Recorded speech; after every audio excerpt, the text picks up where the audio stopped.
Drugs পাচারকারীকে লক্ষ্য করে কাছাড় পুলিশের গুলি। 1 কেজি 200 গ্রাম ড্রাগস সহ আটক 3 পাচারকারী, জব্দ একটি স্কুটি। 2টি ড্রাগস বিরোধী অভিযানে জব্দ প্রায় 7 কোটি টাকার হেরোইন। সান্নিঘাটত যেটো আমাৰ অভিযান চলিছিলে সেই অভিযান কালত যিজন মূল সৰবৰাহকাৰী ড্ৰাগছৰ যিজন মূল সৰবৰাহকাৰী তেওঁ পলাই যাবৰ কাৰণে চেষ্টা কৰিছিলে আৰু পলাই যাবৰ কাৰণে চেষ্টা কৰোঁতে আমি দুটা গুলি ফুটাব লগা হৈছিলে আৰু বতাহত লক্ষ্য কৰি দুটা গুলি আমি ফুটাইছিলোঁ আৰু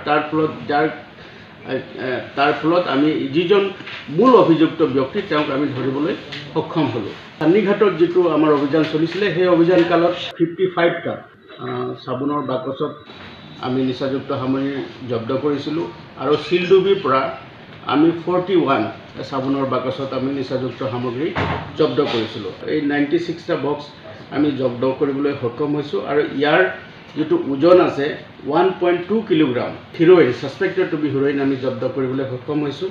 এই গোটেই যিখিনি সামগ্ৰী আমি জব্দ কৰিছোঁ নিচাযুক্ত সামগ্ৰী, তাৰ বজাৰ মানে ব্লেক মাৰ্কেটত তাৰ বজাৰ অনুমান যেটো হয় 7 কোটি টকাৰ সামগ্ৰীখিনিৰ মূল্য হ'ব। এই গোটেই অভিযানটোৰ পৰা আমি 3জন ব্যক্তিক আমি ইতিমধ্যে এৰেষ্ট কৰিছোঁ। তাৰ প্ৰথমজনৰ নাম হ'ল তামিজুৰ ৰহমান লস্কৰ, 38 ইয়াৰ্ছ, আৰু তেওঁৰ পিতৃৰ নাম হ'ল অমিৰুদ্দিন লস্কৰ, ৰাজগোবিন্দপুৰ ধলাই। দ্বিতীয়জন ব্যক্তি হ'ল কবিৰ আহমেদ বৰভূঞা, 25 বছৰ, তেওঁৰ ঘৰ গোবিন্দপুৰ পাৰ্ট 2 শিলচৰ। আৰু তৃতীয়জন ব্যক্তি হ'ল ৰাজীৱ উদ্দিন, 35 ইয়াৰ্ছ, তেওঁৰ দেউতাকৰ নাম হ'ল মহম্মদ আলী আৰু চাউথ বাছকান্দি লক্ষীপুৰ। এই 3জন ব্যক্তিক আমি এৰেষ্ট কৰিছোঁ আৰু ইয়াৰ লগতে এটা স্কুটি ড্ৰাগছ সৰবৰাহৰ কাৰণে তেওঁলোকে ব্যৱহাৰ কৰিছিলে। স্কুটিৰ নম্বৰ হ'ল AS11Y 8317। এইটোকো আমি যোৱা নিশা জব্দ কৰিবলৈ সক্ষম হৈছোঁ সান্নিঘাটৰ পৰা। প্ৰাৰম্ভিক তথ্যত আমি গম পাইছোঁ যে গোটেই সামগ্ৰীখিনি চুবুৰীয়া ৰাজ্যৰ পৰা আমাৰ জিলাৰ মাজেদি বহিৰাজ্যলৈ লৈ যোৱাৰ এটা বৃহৎ পৰিকল্পনা আছিলে।